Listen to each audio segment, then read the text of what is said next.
Oh, do I feel bad for anyone who's been sleeping on Windbreaker? And you know there's a good amount of people sleeping on Windbreaker. But between episodes 4 and 5, we're not even done. We're not even technically halfway through this 5v5. But boy, the setup of said 5v5 to this latest episode with the one-shot KO and the dance of disrespect. Our crew is currently built different. Now, the animation remarkable as you expect, the music popping off as you expect, but it's the way they're crushing this group, and it's so frightening because the leader of said group is an absolute maniac. We already know you lose once and basically they kick you out and they beat you like garbage, but the idea that such a childlike persona, who seems like you could give him a soccer ball and he'd keep himself entertained for hours on end, can also feel like he could shoot you in the face if you look at him wrong. The kid is a maniac, and watching us go from Sugishita grabbing a fool and just pummeling him like a kingpin from Spider-Man, to then having Eye Patch over here just do a dance of disrespect, teaching the kids how to grow up. Windbreaker is on a freaking roll. Of course, I have full live reactions. If you want to see my full and good thoughts to any of these episodes, it's going to be over on my Patreon. So, didn't have time last week to watch episode 4, so I watched it around midnight, and I was so happy to only have about 12 hours before the new episode dropped. It was a treat. And it's just like, walking into this whole exchange, I'm thinking a couple gotta lose, right? Because I'm walking in thinking if it's a 5v5, each of them, it's going to be a one-on-one, but there's 5 different people that are going to fight on each side. I'm like, okay, 2 of us are going to lose and we'll probably squeak out the W. Turns out, literally doesn't matter until the final one, which is the 2 leaders. Whoever wins with the 2 leaders wins the whole thing. So anyone, it doesn't matter on paper, but of course you don't want to lose if you have any pride. Currently, we are 2-0. My assumption is if we don't get a flawless victory, like currently we're on the track of having 5-0. There's 2 characters I think might lose. One, I think most people will probably be like, I could see that, and the other people are going to call me crazy. So let's start off.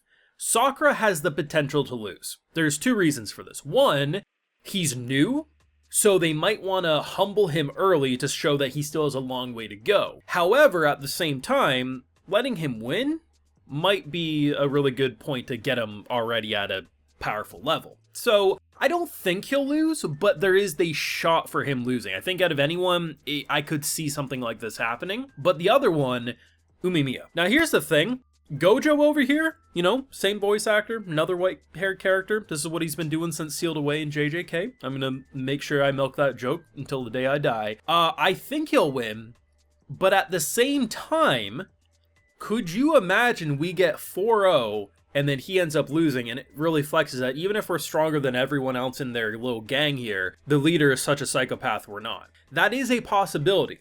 However, my gut says 5-0. We're going to have a 5-0. But if someone's going to lose, Sakura or Umemiya. But those are my bets right now. But I like the setup of episode 4. I thought that was great. I thought it was intimidating, and the kid gave me the heebie-jeebies. I was like, this kid is an absolute menace. I thought we were going to have a big-ass gang war at the school, and it escalated into a theater performance, and it was fantastic. But episode 5 is the bread and butter. So the disrespect cheap shot, I can't even really get upset with, because I'm the type of person who's always like, hey, take cheap shots. Make him look over there. Kick him in the... Just do shit that will give you the upper hand. But the idea that he couldn't actually save himself after doing that shows that he had a long way to go. Because this man, despite getting cracked in the face, I thought he was going to shatter his bones just by grabbing.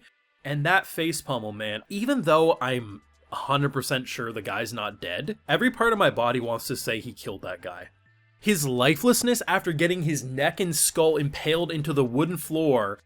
They drag his body, he's lifeless as can be, thrown down, it looks like we killed the guy. But holy hell, setting the expectations of just a one-shot KO to them having old Eye Patch pop up, who, up until this point, I wasn't sure, like, where I'd rank, like, who's my favorite. I think he might be my new favorite character. The idea of just such casually disrespecting, because it's interesting, I didn't even realize it was the same guy who literally in the previous episode was talking so much shit because someone got bodied. And now because his friend, his bro, his number one got bodied. He's like this nervous wreck and he's throwing punches. And it felt like he was like skating on ice. He was like a ballerina or a figure skater, just like so elegantly moving around. And he made it look effortless. The idea that we start this with a one-shot KO to then ending with someone literally mocking you almost, like just dancing around you. And then the first time they actually were going to do something, he stops his kick like an inch, a centimeter away from connecting. And if he did, I'm pretty sure his face would have broken. He would have been dead too. Like, it was insane to watch. And the idea of having the second in command pretty much say, enough. One, he's not even with us anymore because they fired his ass probably well into that match. And the idea that it's just like the fact that he's trying to be like, this is how you grow up and you're no longer a child. You understand empathy. And it's just like, I was expecting crazy, but I wasn't expecting this level of bullshit. And it was peak entertainment. Now, can they wrap this up with one more episode? It's hard to say because they could do the next two matches fairly quickly, but I feel like what's probably going to happen is we're going to get the next two and whatever happens there, and then we're going to start the main attraction, and then it's going to carry into episode 7. Maybe it'll go faster than that, but between 4 and 5, man, Windbreaker is on a freaking roll. I love this show. I've been hyping it up since episode 1. I think the blend of comedy meets drama is fantastic. Like I've said, it very much gives me like a Dorara vibe. It's just, there's something about the silly meets serious that really works with me. And just honestly, I'm loving the cast dynamic. I like that the characters can call out Sakura for pretty much constantly blushing and being a bit of a tsundere. And just, there's something about the dynamic and how wholesome everyone feels, but when shit hits the fan, everyone has their game face on. This is a really well done show, and I honestly think it deserves all the popularity, the same amount that Tokyo Revengers had when it started airing. It's just a shame that more people aren't checking it out, but hopefully over time they will. I think I remember reading from a reliable leaker that this is supposed to be a split core that will get announced once the first core finishes, so if that's true, hopefully there will be enough time, momentum will get built, and more people will check this bad boy out. But for the meantime, we do have 13 episodes for Core 1, and I am loving what I'm seeing. It's honestly hard to actually pick a favorite character, especially when we have as many badasses as we do. But comedy's good, the action's good, the music's good, just this show is freaking fantastic. But let me know what you're feeling down below on either last week's episode or most importantly, this latest one. Let me know, leave a like if you enjoyed, subscribe if you're new around here, of course, ring that bell so you know if I when I upload more. And like I mentioned, got those full live reactions over on Patreon, and hey, while you're over there, I'll also give you a video shout out. Alright, so today we got Buttero, Mike, Annette Malklin, Gaiden Pluzenk, insert username, and Jfish. So I appreciate the support, everyone. Please take care and have a good one.